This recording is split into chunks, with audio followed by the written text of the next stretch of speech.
যে ঘরের মহিলা চালের পাত্রে রাখে এই একটা জিনিস, সেই ব্যক্তি রাত ও রাত হয়ে যায় কোটিপতি। হ্যাঁ বন্ধুরা, এটা বাস্তুশাস্ত্র অনুসারে বলা হয়েছে।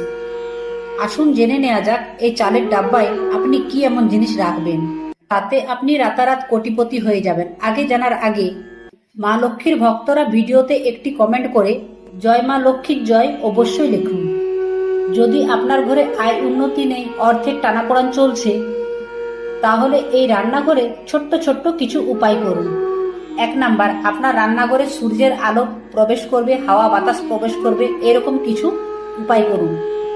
2 নাম্বার, আপনার রান্নাঘর যদি ভুল দিশায় থাকে তাহলে আপনার রান্নাঘরে হালকা হলদে 3 বার নারেঙ্গি কালার রাখুন। 3 নাম্বার, আপনার রান্নাঘরে 4টি দেয়ালে স্বস্তিক চিহ্ন অঙ্কন করুন। 4 নাম্বার, আপনার চালের ডাব্বায় একটি রূপোর কয়েন, তার মধ্যে যেন মা লক্ষ্মী গণেশের ছবি থাকে।